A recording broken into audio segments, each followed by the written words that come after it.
The alarm on the bridge of the Starfall was loud and sharp. Captain Lisa Rodriguez sat up straight in her chair. The sound meant one thing. Someone was in trouble. "What do we have, Kate?" Lisa asked her communications officer. Kate Morgan looked at her screen with worry. "Captain, I'm getting a distress signal. It's coming from the edge of this star system. The signal is strange. I've never heard anything like it before." Lisa stood up and walked to Kate's station. The sound coming from the speakers was like music mixed with crying. It was beautiful, but also very sad. "Can you tell what kind of ship it is?" Lisa asked. "No, Captain. The ship design doesn't match anything in our database. This might be our first contact with a new species."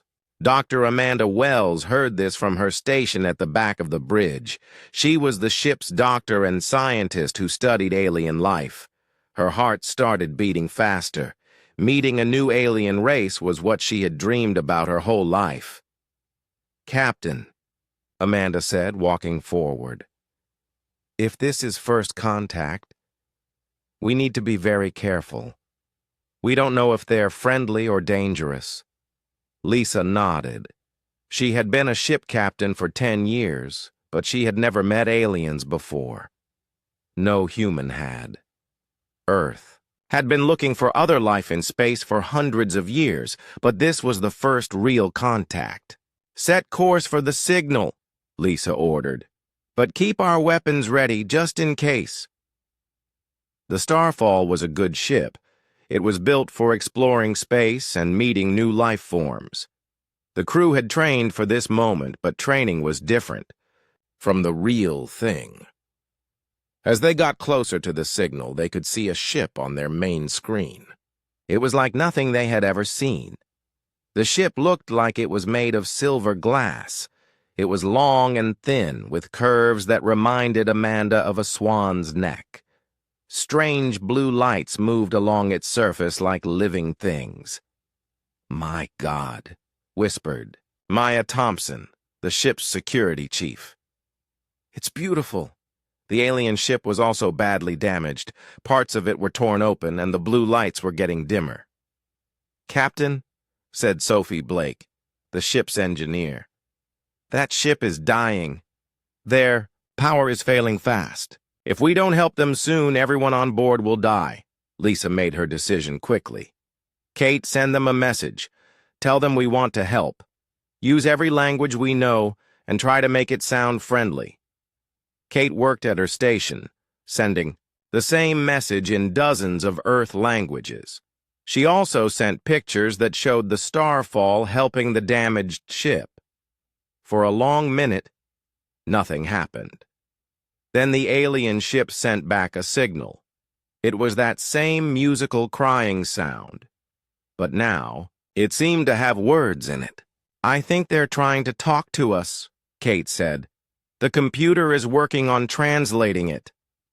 Suddenly, the alien ship's side opened up. A small shuttle came out and flew toward the Starfall. Lisa felt her stomach tighten. This was it.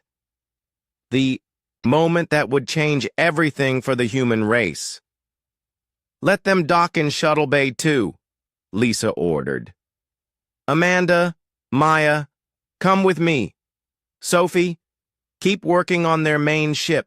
If you can help fix it, do it." The three women walked through the halls of the Starfall toward the shuttle bay. Amanda carried her medical bag. Maya had her hand near her weapon, but she kept it hidden. They didn't want to look threatening. When the shuttle bay doors opened, Amanda gasped. The beings inside the alien shuttle were the most beautiful creatures she had ever seen. They looked almost human, but taller and thinner. Their skin was pale and seemed to glow with a soft light. Their ears came to sharp points, and their eyes were large and filled with an ancient sadness. The first alien to step out was clearly their leader. She wore robes that seemed to be made of starlight. When she spoke, her voice was like wind chimes. "I am Ithelin Moonweaver," she said in perfect English. "We thank you for your help, but we fear it may be too late." "I'm Captain Lisa Rodriguez," Lisa said. "This is Dr. Amanda Wells and Security Chief Maya Thompson. We want to help you. What happened to your ship?" Ithelin's beautiful face showed pain. "We were attacked by space pirates. Our ship is badly damaged, and many of my people are hurt. But that is not our greatest worry." She paused and looked at the three human women. "We have children on our ship, young ones who cannot take care of themselves. In our culture, it is shameful to show weakness to strangers, but our children are dying, and we have no choice." Amanda stepped forward without thinking. "Take me to them. Now." Ithelin looked surprised. "You would help alien children? Children that are not your own species?" "Of course," Amanda said, as if the question was strange. "They're kids. Of course we'll help them." Maya nodded. "Just show us where they are." Ithelin stared at the human women for a long moment. In all her travels across the galaxy, she had met many different species. Most of them didn't care about children from other races. Some even saw alien young as threats or resources to be used. But these humans seemed different. The doctor was already checking her medical supplies. The security chief looked ready to fight anyone who might hurt children. And the captain was giving orders to her crew to help save alien lives. "Follow me," Ithelin said quietly. "But be prepared. Our children do not look like yours. They may seem strange to you." "It doesn't matter what they look like," Amanda said firmly. "If they're hurt, we'll help them." As they walked toward the alien shuttle, Ithelin felt something she had not felt in a very long time. She felt hope. Maybe these humans were different from all the other species in the galaxy. Maybe they really would help alien children without asking for anything in return. She thought about the young ones lying sick and scared on her ship. For the first time since the attack, she began to believe they might actually survive. The shuttle lifted off from the starfall and flew toward the damaged alien ship. Inside, three human women sat next to aliens who looked like legends come to life. None of them knew that this moment would change the galaxy forever. But Ithelin was starting to suspect that humans might be the most dangerous species in the galaxy, not because they were violent, but because they cared about things that other species had forgotten how to care about. As the shuttle approached her ship, she wondered what her people would think when they saw humans risk their lives to save alien children. It was something that had never happened before in the long history of space travel. The humans were about to do something that would shock every civilization in the galaxy. The inside of the alien ship was like walking through a dream. The walls glowed with soft blue light, and everything seemed to be made of the same silver material as the outside. But Amanda could see the damage everywhere. Burn marks covered the walls, and sparks flew from broken machines. Ithelin led them through narrow hallways that curved like the inside of a seashell. Other aliens moved past them, carrying wounded crew members. They all stopped to stare at the humans. Some looked curious, others seemed afraid. "Our people have never seen humans before," Ithelin explained. "Some of my crew think you might be dangerous." "We just want to help," Lisa said. They came to a large door that was partly melted by weapon fire. Ithelin touched it with her hand, and it slid open. The room beyond made Amanda's heart break. It was a nursery, but it looked like a battlefield. Small beds were scattered around the room, and in them lay the most fragile creatures Amanda had ever seen. The alien children were tiny, with skin so pale it was almost clear. Their large eyes glowed with a weak light, and Amanda could see they were very sick. "Oh my God," Maya whispered. "They're so small." There were about 20 children in the room, and most of them were unconscious. A few looked up at the humans with fear in their glowing eyes. One small alien, no bigger than a human baby, was crying with a sound like tiny bells. Amanda didn't hesitate. She rushed to the crying child and gently picked her up. The little alien's skin was hot with fever, and she was shaking. "Shh, it's okay," Amanda said softly, rocking the child like she would a human baby. "I'm here to help you." The alien child stopped crying and looked up at Amanda with wonder. She reached up with a tiny hand and touched Amanda's face. An older alien in the corner of the room stood up quickly. She was tall and strong-looking, with scars on her arms that showed she was a warrior. Her eyes were full of anger. "Moonweaver, what are you doing?" the warrior said. "Why have you brought these strangers to our young? They could be planning to hurt them."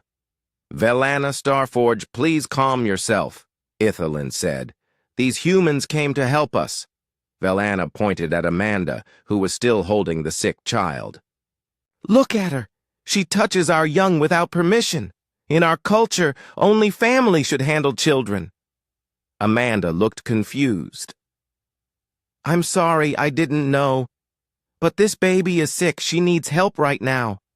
"She is not your baby," Velana said angrily. "She is alien to you. Why do you care what happens to her?" Amanda stared at the warrior like she had asked why water was wet. "Because she's a child. Because she's sick and scared. That's enough." "Reason." Maya stepped beside Amanda.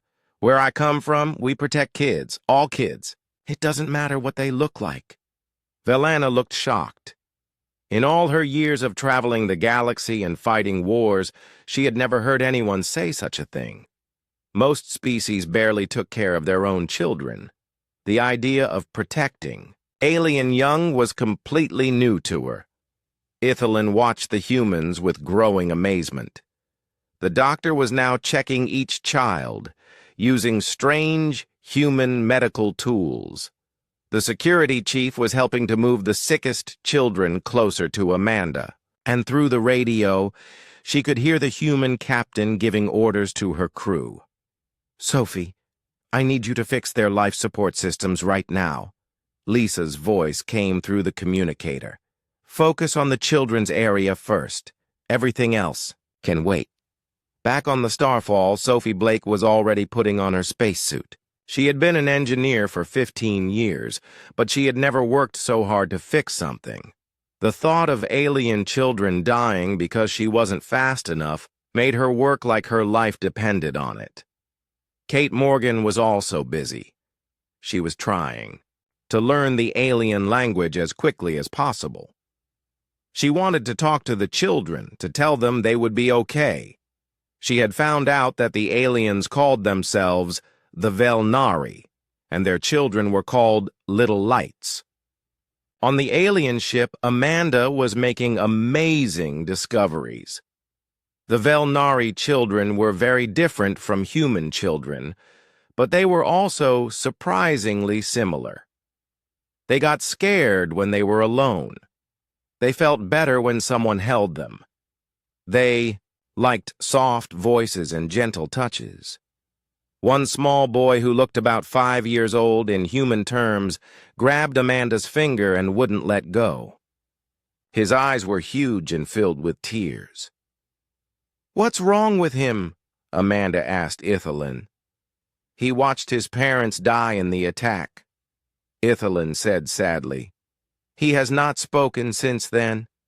We call him Silthera. It means lost star." Amanda knelt down next to the boy's bed. "Hi, Silthara. I'm Amanda. I'm here to help you feel better." The boy said nothing, but his grip on her finger got tighter. Velana watched all of this with confusion and growing anger. "This makes no sense," she said to Ithelin. These humans act like our children belong to them. It's not natural. Maybe, Ithelin said quietly. We need to think about what is natural. For hours, the humans worked without stopping. Amanda treated each sick child, giving them human medicine that she hoped would work on alien bodies. Maya helped move the children to safer parts of the ship. Sophie fixed the air recycling systems that kept the children's rooms clean and warm.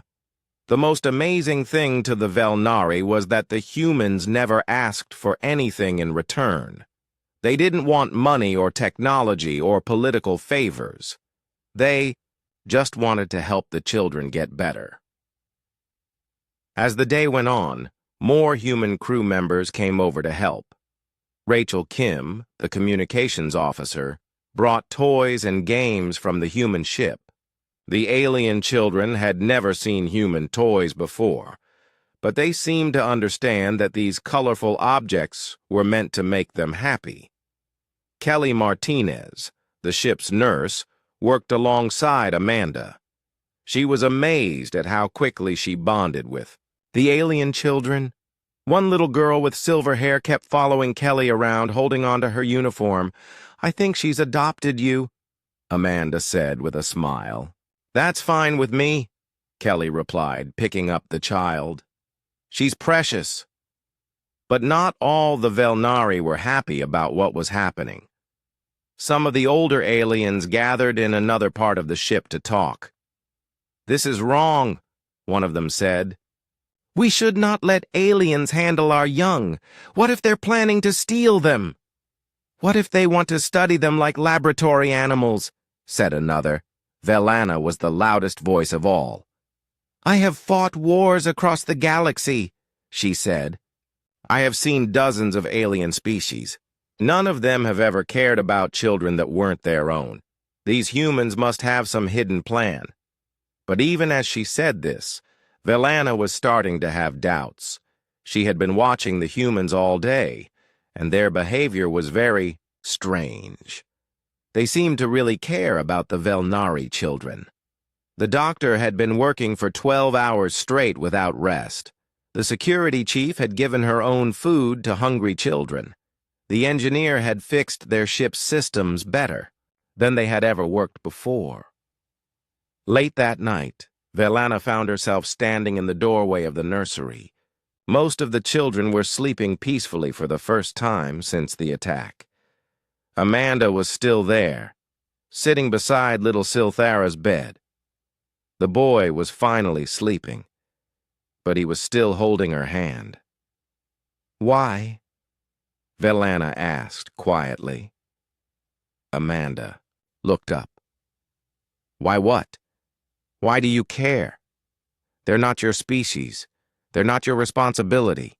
In our culture, we believe that only the strong should survive. The weak slow down the group. But you humans, you risk everything to save the weak. Amanda thought about this for a moment. I guess it's because we believe something different. We think that protecting children, all children, makes us stronger, not weaker. When kids are safe and happy, they grow up to make the world better. But these children will never be human. They will never help your species. Amanda smiled. They don't have to be human for me to care about them. Look at this little guy. She looked down at Silthara. He's brave and smart and sweet.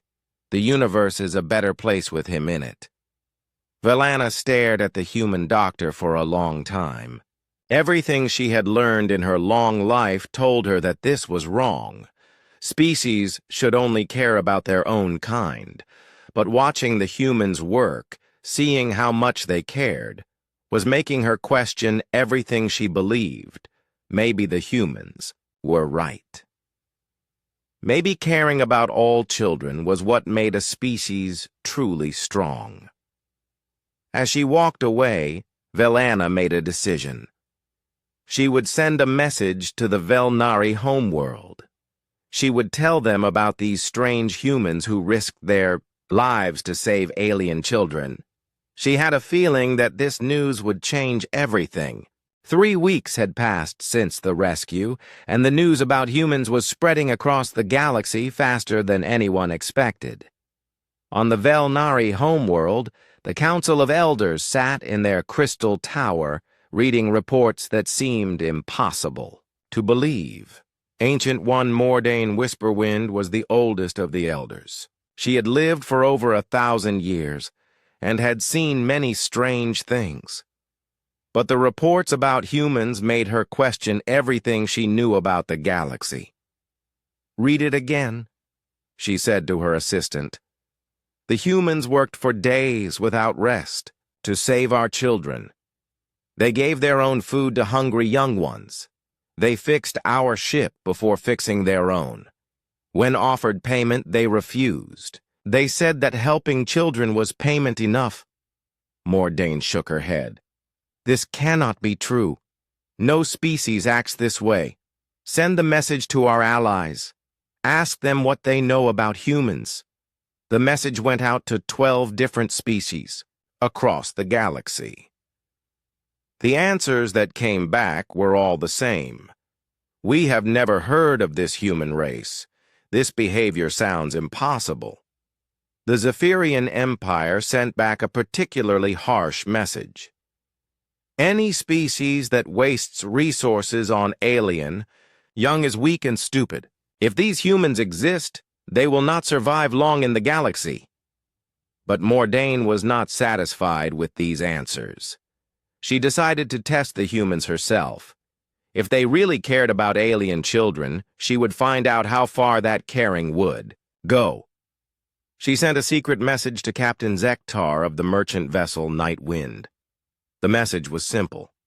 Create a situation where humans must choose between their own people and alien children. Record everything. Meanwhile, on the Starfall, life had changed in wonderful ways.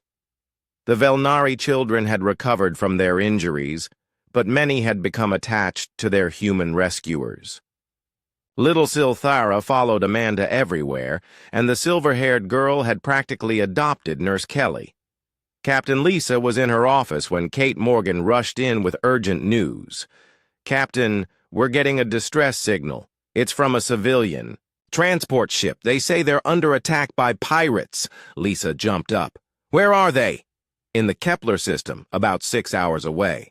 But Captain, there's something else. The ship is carrying human colonists and Velnari families. Women and children from both species." Lisa felt her blood run cold. Pirates who attacked civilian ships were the worst kind of criminals. They usually killed everyone on board after taking what they wanted. "Set course for Kepler system maximum speed," Lisa ordered, "and send a message to Admiral Grace back on Earth. Tell her we might need backup." As the Starfall rushed toward the battle, none of them knew that this was exactly what the Velnari elders wanted. Hidden ships were following them, recording everything that happened. When they arrived at the Kepler system, they found a nightmare. 2 large pirate ships were attacking a small transport vessel. The transport ship was badly damaged and couldn't fight back. "Captain," said Nina Foster, the tactical officer, "I'm reading life signs on that transport.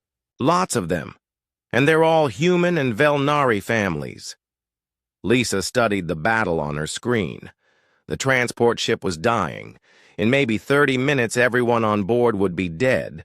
But there was a problem. "Captain," Kate said urgently, "I'm getting another distress call. It's from a human colony ship on the other side of the system. They're also under attack." Lisa felt like someone had punched her in the stomach. 2 ships full of people were dying, and she only had 1 ship to help them. She had to choose between saving humans and saving a mixed group of humans and aliens. This was exactly what Mordain had planned. She wanted to see what humans would do when forced to choose their own kind over alien children. "How many people on each ship?" Lisa asked. "The colony ship has 800 humans," Nina reported. The transport has 200 humans and 300 Velnari. Most of the Velnari are children and their families. Lisa closed her eyes for a moment. This was the hardest decision she had ever faced. As a human captain, her duty was to save human lives first. But as she thought about little Silthara and the other Velnari children she had come to love, she knew she couldn't abandon them. "We're going to save both ships," she said firmly. "Captain, that's impossible," Maya protested. "We don't have enough firepower to fight 4 pirate ships at once." "Then we'll split up," Lisa said. "Maya, take half our crew and the shuttle bay fighters. Go save the colony ship. I'll take the rest and save the transport." "Captain, that's suicide," Sophie said. "Neither group will be strong enough to win alone." Lisa looked around at her crew. These were good people who had become her family over the years. She was asking them to risk their lives for alien children they barely knew. "I won't order anyone to do this," she said. "This is volunteer only. Anyone who wants to stay with the main group can." For a moment, nobody moved. Then Amanda stood up. "I'm going with the captain," she said. "Those Velnari children need medical help." Maya stood up next. "I'm going too. We don't abandon kids no matter what species they are." One by one, the entire crew volunteered. Not a single person chose to stay behind. Lisa felt tears in her eyes. "Okay then, let's go save some children." The battle that followed was unlike anything the galaxy had ever seen. The human crew split their forces and attacked both groups of pirates at the same time. Maya led her team in a desperate fight to save the human colony ship, while Lisa took her group to rescue the transport. Hidden in space nearby, the Velnari recording ships watched in amazement. The humans were actually doing it. They were risking their lives to save alien children. The fight for the transport ship was brutal. Lisa's reduced crew faced 2 pirate ships that were bigger and stronger than the Starfall. But the humans fought, with a fury that surprised their enemies. "Protect the children!" Lisa shouted over the comm system as the ship shook from weapon hits. Sophie worked like a woman possessed, keeping the ship's engines running even as pirates shot at them. Rachel sent out calls for help to any friendly ships in the area. Nina targeted the pirate weapons, trying to stop them from hitting the transport ship. On the transport ship itself, Amanda and Kelly had beamed over with a medical team. They were treating wounded Velnari and human families while the battle raged around them. Amanda found herself in a room full of terrified Velnari children. Their parents were trying to calm them, but the little ones were crying and scared. "It's okay," Amanda said, picking up the smallest child.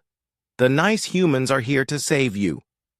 One Velnari mother looked at Amanda with tears in her glowing eyes. "Why?" she asked. "Why do you risk your lives for our children?" Amanda smiled, even as the ship shook from weapons fire. "Because that's what good people do. We protect kids." The battle lasted for 2 hours. At one point, it looked like the pirates might win. Lisa's ship was badly damaged, and they were running out of ammunition. But then something amazing happened. Other ships started arriving to help. First came a Velnari patrol ship that had heard Rachel's distress calls. Then a group of human cargo ships joined the fight. Even some alien traders who happened to be in the area came to help. "This is Captain Veltan of the Moonspear," came a voice over the radio. "We heard that humans were protecting Velnari children. We have come to help." The pirates, faced with a growing fleet of angry defenders, decided to run away.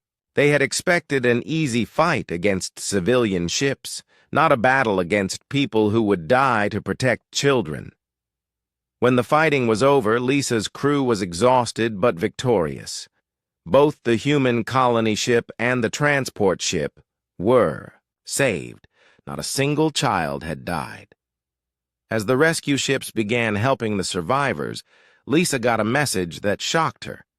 It was from the Velnari homeworld. "Captain Rodriguez," came the ancient voice of Mordain Whisperwind. "I am speaking to you from the Council of Elders. We have watched your battle today. We have seen your people risk their lives to save our children." Lisa was confused. "How did you watch the battle?" "We arranged it," Mordain said simply. "We needed to test your species. We needed to know if your care for alien children was real or just pretense. Today, you have proven that humans are unlike any species we have ever encountered." Lisa felt anger rising in her chest. "You mean this was all fake? You put those children in danger just to test us?" "The danger was real," Mordain said. "If you had failed the test, if you had chosen only to save your own kind, those transport passengers would have died. But you did not fail. You did something that no other species in the galaxy has ever done. You risked your own people to save alien children." Lisa was too angry to speak for a moment. Then she said, "Those aren't alien children to us. They're just children. And children deserve protection." There was a long pause. Then Mordain said something that would change galactic history. "Captain Rodriguez, the Velnari Council of Elders would like to make a formal alliance with the human race. We have traveled the galaxy for thousands of years, and we have never found a species worthy of true partnership. Until now." As Lisa sat in her damaged ship, surrounded by tired but happy crew members, she realized that everything had just changed. Humanity was no longer alone in the galaxy, and it was all because they had done something so simple and natural that they didn't even think about it. They had protected children who needed protecting. On the transport ship, little Silthara was hugging Amanda tightly. The news about the human rescue spread across the galaxy like wildfire. In the great meeting halls of 100 different worlds, alien leaders gathered to discuss this strange new species that would risk their lives for children that weren't, even their own. On the crystal world of Zephyr Prime, General Carthax slammed his clawed fist on the council table. The Zephyrians were a proud warrior race with thick scales and powerful bodies built for fighting. "This makes no sense," he roared. "These humans split their forces to save alien children? That's the stupidest military decision I've ever heard." His aide, a younger Zephyrian named Teclon, looked at the battle reports. "But sir, they won. They saved everyone." "By pure luck," Carthax snorted. "Any smart enemy would have destroyed them both. These humans are either incredibly lucky or incredibly stupid." But even as he said this, Carthax felt a strange feeling in his chest. The Zephyrians had their own children, of course, but they sent them away to military schools when they were very young. Parents rarely saw their offspring after that. It was the Zephyrian way: make children strong by making them tough. Still, sometimes Carthax wondered about his own son, who he hadn't seen in 5 years. Would any aliens risk their lives to save that boy if he was in danger? Would Carthax himself risk his life to save alien children? He pushed those thoughts away. Such ideas were weakness. Meanwhile, on the peaceful world of Harmonic, the singing crystal beings were having their own discussion. The harmonics were made of living crystal and reproduced very slowly. They treasured their rare children above everything else. The humans protected alien young at great cost to themselves, sang Elder Crystal Brightsong. This is a beautiful melody we have never heard before in the galaxy. But is it wise? Sang another crystal being. What if other species try to take advantage of this human kindness? Perhaps, sang Brightsong thoughtfully, we should test this ourselves, but gently, with kindness.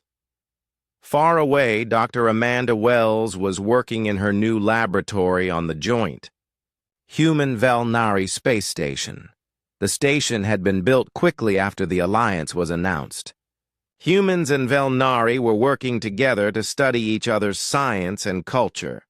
Amanda was particularly interested in studying why humans were so different from other species. She worked with a Valnari scientist named Liriana Dawnbringer, who was one of the smartest people Amanda had ever met. "Look at this," Amanda said, showing Liriana brain scans on her computer. "When humans see young creatures, any young creatures, certain parts of their brains light up immediately. It's automatic. We can't help it." Liriana studied the scans with her large, glowing eyes. "This is fascinating. Valnari brains do this too, but only for Valnari children. Your brains do it for any young creature?" "That's right. Human children. Valnari children. Even baby animals from our home world. If it's small and helpless, humans want to protect it." "This explains much," Liriana said, "but it also makes your species very vulnerable. Other races could use this. Against you." Amanda nodded. "We know, but we can't change who we are, and honestly, we don't want to." Their research was interrupted by an urgent message from Captain Lisa Rodriguez. Her voice came through the comm system with worry in it. "Amanda, we need you back on the Starfall immediately. We've got a situation." An hour later, Amanda was on the bridge of the Starfall, looking at a message that had just arrived from the Galactic Assembly, a group of the oldest and most powerful species in the galaxy. "They want to meet with us," Lisa said. "All of them. They're calling it an emergency session."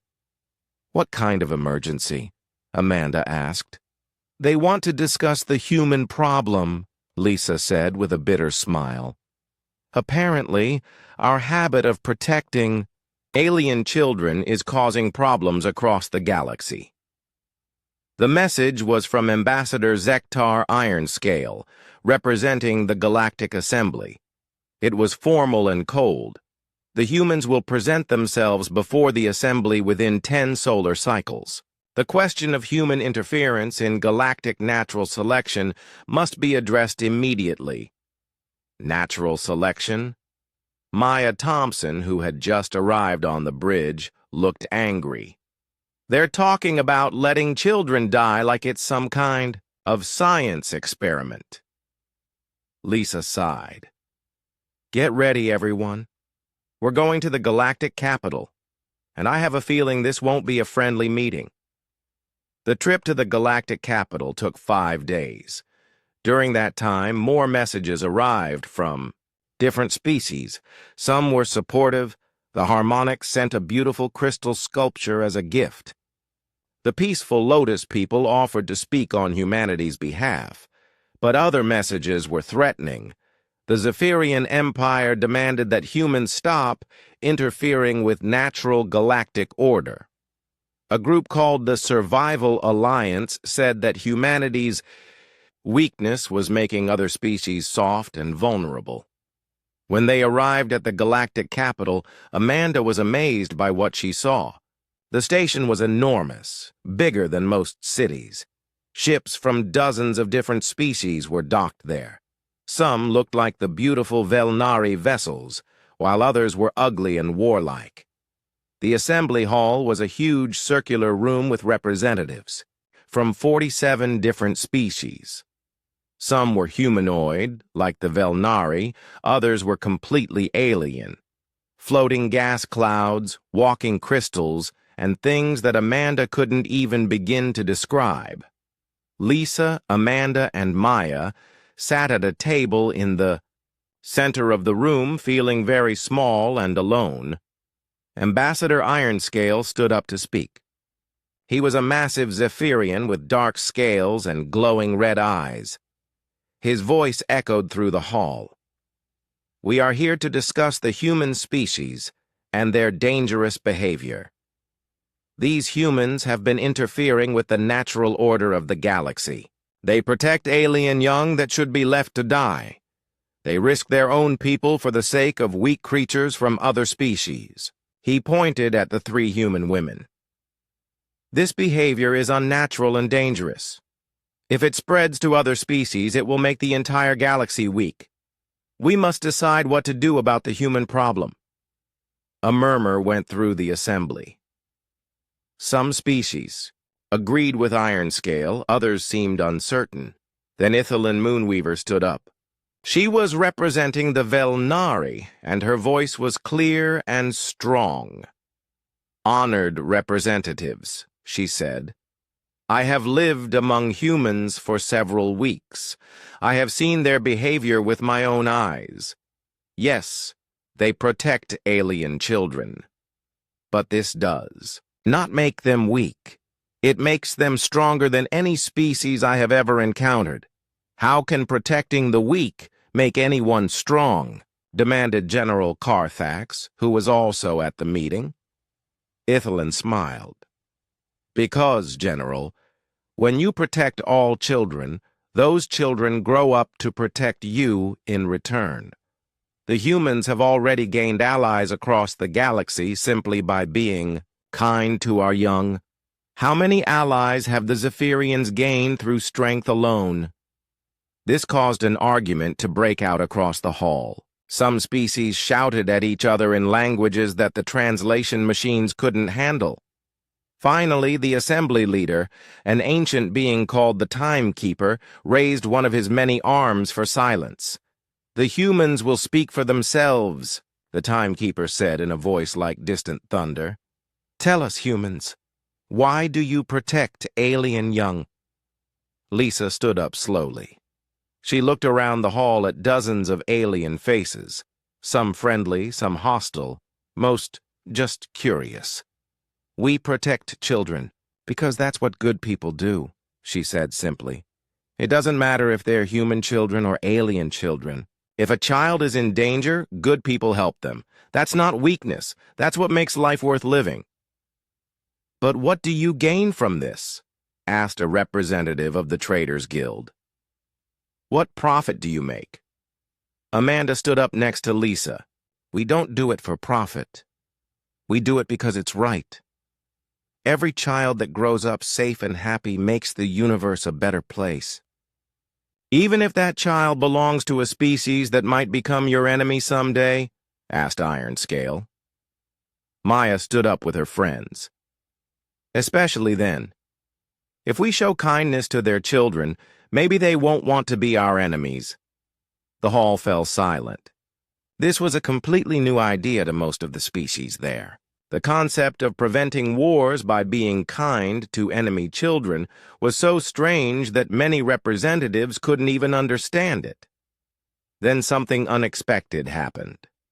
A small, furry creature in the back of the hall stood up. She represented the Burrow Folk, a species that most of the big powers ignored because they were so small and weak. The humans helped our children too, she said in a tiny voice. Our ship was attacked by pirates last month. The human rescue ship saved our little ones first, before they even helped their own people. Our children sing songs about the kind humans now. Another representative stood up. The humans helped our young as well. Then another. And ours. Slowly, more and more representatives stood up. Species that had been saved by humans, or whose children had been helped by human doctors, or who had been protected by human ships. Ironscale looked around the hall with growing anger. You have all been infected by human weakness, he shouted. But the Timekeeper was looking at something on his information pad. His ancient eyes widened with surprise. "This is interesting," he said. "According to our records, in the 6 months since first contact with humans, pirate attacks on civilian ships have decreased by 60%. Trade between species has increased by 40%. And for the first time in galactic history, no wars have started between member species." The hall buzzed with excitement. Could the human behavior? 6 months after the Galactic Assembly meeting, everything seemed peaceful. The new child protection laws were working well. Pirates thought twice before attacking ships with families on board, knowing that the entire galaxy would hunt them down. But far out in the dark spaces between stars, something ancient and terrible was waking up. The Void Hunters had been sleeping for 300 years. They were not like other species in the galaxy. They did not build cities or make art or have families. They existed for only one purpose: to hunt and eat the young of other species. The Void Hunters looked like nightmares made real. They were tall and thin with black skin that seemed to absorb light. Their faces were mostly mouth, huge jaws filled with teeth like broken glass. They had no eyes, but they could sense the life force of young creatures from very far away. For millions of years, they had swept through the galaxy every few centuries, feeding on the children of any species they could find. Most races dealt. With Void Hunter attacks the same way, they sacrificed their young to save their adults. It was horrible, but it was the only way to survive. Now the Void Hunters were waking up again, drawn by all the activity in the galaxy. They could sense that there were more young creatures than ever before, protected and cared for instead of hidden away. To the Void Hunters, this was like a giant dinner bell. On the human colony world of New Terra, life was wonderful. Human families lived alongside Velnari families, harmonic crystal beings, and even some young Zephyrians whose parents wanted them to learn gentleness instead of just warfare. Dr. Amanda Wells had moved to New Terra to run a special school for children of all species. She taught human children alongside alien youngsters, and she was amazed at how well they got along. Children, it seemed, didn't care about species differences the way adults did. Little Silthara, the Velnari boy she had rescued, was now like her own son. He lived with Amanda and called her Mama Amanda. He was learning to speak perfect English, and he helped translate for other Velnari children. Captain Lisa Rodriguez was visiting New Terra with the Starfall when the first warnings came in. "Captain," Kate Morgan said urgently, "we're getting emergency signals from the outer sensor stations. Something big is coming. Something really big." Lisa rushed to the bridge. On the main screen, she could see massive dark shapes moving through space toward the colony worlds. There were hundreds of them, ships that looked like they were made of shadow and bone. "What are those?" Lisa asked. Ithelin Moonweaver, who was also on New Terra, went very pale when she saw the ships. "Void Hunters," she whispered. "The Child Eaters have returned." Within hours, the entire galaxy was in panic.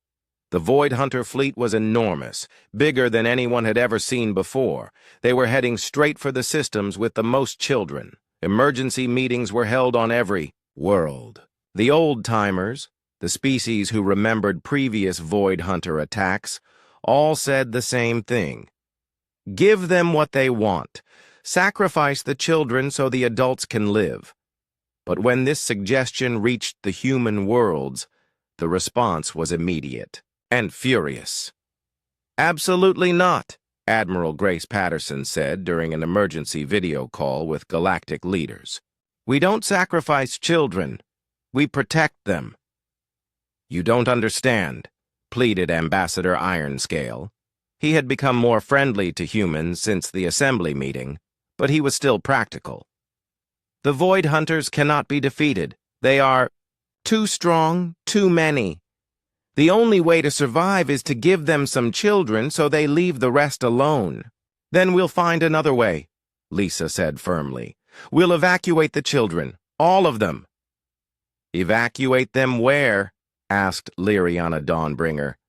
The Void Hunters can track young life forms across the galaxy. There's nowhere to hide. That's when Amanda had an idea. A crazy, dangerous idea that might just work. We don't hide them, she said. We bring them all to one place and defend them there. Every child from every species all together in one location. Then we put every ship we have around them. The idea was insane. Gathering all the galaxy's children in one place would make them easier targets, not harder. But it would also mean that every species would have to work together to defend them. The humans are right, said Elder Crystal Brightsong, speaking for the Harmonics. We will bring our young ones to join with the human children. As will we, said Ithalin for the Velnari. One by one, even the species that usually didn't get along agreed to the plan. The Zephyrians, the traders, the burrow folk, everyone would send their children to New Terra and defend them together. The evacuation was the largest rescue operation in galactic history. Ships from every corner of the galaxy raced to bring children to New Terra.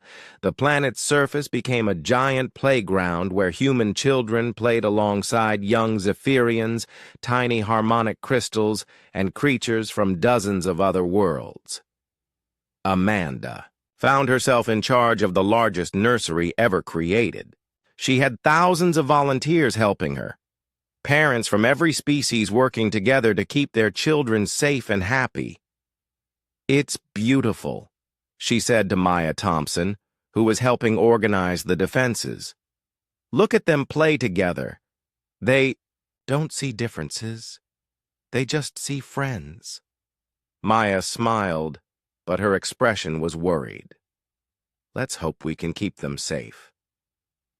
The Void Hunter fleet arrived 3 days later. Their ships filled the space around New Terra like a dark cloud. The defending fleet was impressive. Every major species had sent ships, but the Void Hunters still outnumbered them. The Void Hunter leader sent a simple message. Give us the young ones and we will leave. Refuse, and we will take them all. Lisa, now commanding the defense fleet, sent back an equally simple message. Come and try.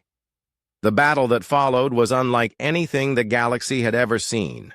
The defending ships fought with desperate courage, knowing that the children of the entire galaxy were depending on them. The Void Hunters were vicious fighters, but they had never faced anything like this before. Usually, species fought half-heartedly, to defend children, knowing they would eventually have to surrender them anyway. But these defenders fought like every child on the planet was their own. Human ships flew alongside Velnari vessels. Zephyrian warriors fought next to gentle harmonics. Even the mysterious timekeepers, who never got involved in wars, sent their ancient ships to help. But there were so many Void Hunters. Slowly, the defensive lines began to break. On the planet's surface, Amanda could hear the sounds of battle in space. Some of the older children were scared, but the younger ones didn't really understand what was happening. They just kept playing. Silthara stayed close to Amanda. Mama Amanda, are the bad things going to hurt us? Amanda knelt down and hugged him. Not if I can help it, sweetheart. There are lots of good people protecting us. That's when the unthinkable happened. A small group of Void Hunter ships broke through the defensive line and headed for the planet. Their intent was clear. They were going to land and start hunting children. The planetary defense systems opened fire, but a few Void Hunter ships made it through. They crashed into the city near the children's center. Maya grabbed her weapons. "All security teams with me! Protect the children!" Amanda gathered the children into the strongest building they had, an old bunker that had been built as a school. Hundreds of youngsters from dozens of species crowded inside, while Amanda and a few other adults stood guard at the doors. Outside, they could hear the sounds of fighting. The Void Hunters were moving through the city, hunting for children with their terrible senses. Then Amanda heard something that chilled her blood, scratching at the bunker door. The Void Hunters had found them. The door began to crack under the assault of claws and teeth.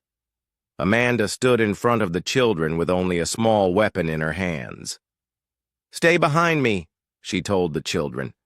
"Everything will be okay." But she knew it probably wouldn't be. The Void Hunters were too strong, too fierce. All she could do was buy the children a few more minutes. The door burst open, and 3 Void Hunters poured into the room. They were even more terrifying up close. Tall shadows with burning red eyes and mouths full of teeth. Amanda fired her weapon at the first one, hitting it in the chest. The creature stumbled but kept coming. Behind her, she could hear the children, crying in fear. That's when something amazing happened. Commander Jennifer Stone, one of Maya's security officers, came crashing through a window with a team of mixed-species soldiers. They attacked the Void Hunters with everything they had. The battle in the bunker was short but brutal. Jennifer and her team fought like lions, but they were badly outnumbered. One by one, the defenders fell. Finally, it was just Amanda and Jennifer standing between the Void Hunters and the children. Both women were wounded and tired. "Well," Jennifer said, reloading her weapon, "this is not how I planned to spend my day." Amanda smiled despite everything. "At least we're going out protecting kids." "Wouldn't have it any other way," Jennifer replied. The Void Hunters prepared for their final attack, and then stopped. A sound was coming from the children behind Amanda and Jennifer. It was singing. Little Silthara had started singing a lullaby that Amanda had taught him, a gentle human song about being safe and loved. The other children from all different species joined in. They didn't know all the words, but they hummed along. The Void Hunters seemed confused by the sound. They had never heard children singing together before.